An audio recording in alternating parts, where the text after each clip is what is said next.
Good day mga paps. Meron tayong panibagong package na dumating from online Shopee. Isa itong mini lights. So unboxing lang natin mga paps. Mini light ito kasi subukan ko lang, testing lang ito mga paps kung pwede ba para sa mini setup. Mura lang kasi siya mga paps. So bali ang bili ko nito 1,040 pesos, 1,040 pesos lang ang bili ko nito. So ngayon try ko lang kung pwede ba siya para sa ating mini setup. So ang dahilan kasi kung bakit gusto kong maliliit na mga ilaw kasi magaan.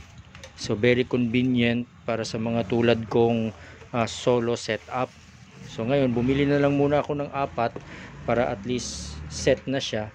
Ngayon kung medyo maliwanag siya ng konti, so goods na goods, magdadagdag ako ulit ng 4 pa para magiging 8. So ganito ang itsura niya mga paps. So tingnan niyo, maganda naman pala ang pagkabalot din niya, no? Although manipis lang yung bubble wrap, pero nakakarton naman sila lahat. Yan, nakakarton 4 na piraso. So safe na safe. So ganito yung laman niya. May bracket din siya mga paps. So ayan, yung screw, andito din yung screw. So ito yung itsura niya. Meron siyang 1, 2, 3, 4, 5, 6 na bulb, no? Tsaka ang watts pala nito, nakalimutan ko. Di bale, ilalagay ko na lang sa sa description or sa itatype ko na lang kung ilang watts ito, pero tetestingin natin to kung maliwanag ba. Dahil kung maliwanag siya, gagamitin natin to para sa mini setup natin sa stage kasi magaan, no? So very convenient, lalo na kapag solo setup lang, tsaka maliit lang din yung budget na ibabayad ng customer. So magagamit natin siya, hindi ka nalugi, at least nabigyan mo rin ng magandang stage setup yung customer mo. Kahit mura lang yung bayad niya, wala siyang budget, so papatusin pa rin natin yon gamit ang mga ilaw na ito na maliliit. So again, hindi siya naka DMX, wala itong mga DMX, bali direct plug lang. So susubukan natin mga kapaps. Okay, ipa-plug ko lang. So bali andyan mga ka-sounds, sinet up ko na, naka-plug na yan sa ating power controller, no?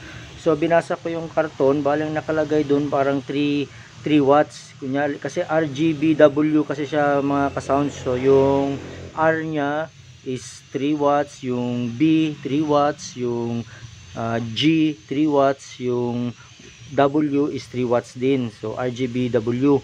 Ngayon nakabukas yung ilaw natin ngayon, and then try kong i-open mga ka-sounds.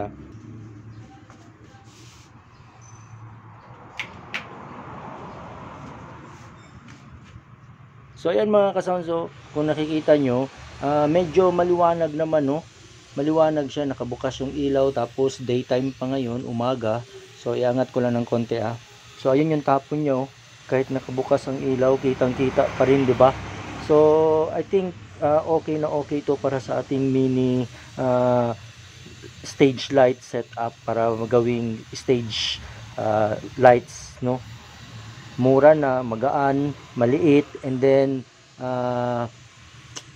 para sa mga customer na maliit lang ang budget, at least mabigyan pa rin natin sila ng pailaw.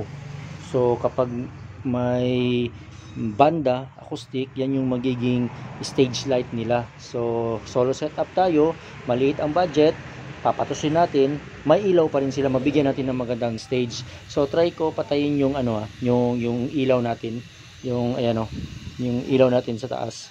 Patayin ko yan kasi maliwanag, kahit nakabukas yung ilaw, tapos umaga ngayon, pumapasok yung sinag ng araw, kita pa rin sa taas. High ceiling tayo mga ka-sound, sa mataas yung ceiling natin, pero umaabot siya, di ba? So what more if madilim sa stage? So kitang kita yan. So patayin ko yung ilaw natin sa bahay. So ayan mga ka-sound, so nakapatay na yung ilaw sa bahay. Focus lang. So iangat natin yung camera, so mas lumiwanag siya, di ba? Kita pa rin. So sulit na sulit, 1,040 pesos lang yan mga ka-sound. So I guess bibili pa ako ng another 4 no, para maging 8, para mas marami, maganda tingnan, mas marami sila, mas maganda tingnan, mas kitang kita na lalo. For reference mga ka-sounds, ganito lang siya kaliit, no, kita nyo naman, nailalagay ko lang siya sa palad ko. So ganyan lang kalaki yung ano, di ba? Yung mini, super mini lights natin, tsaka napakagaan. Hindi pala ito DMX, wala itong DMX. Ang nakalagay lang dito mga ka-sounds is close, auto, and sound activation. Yun lang. So ilalagay siguro natin to sa sound activation. So maganda na siya, napakagaan.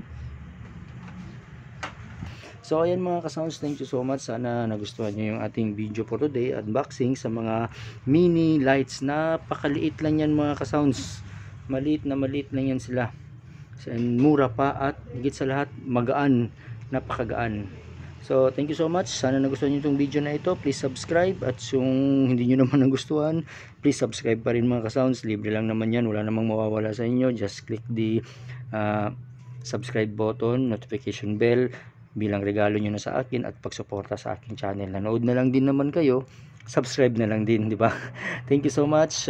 Kita tayo sa sunod na video. Hanggang sa muli, to God be the glory.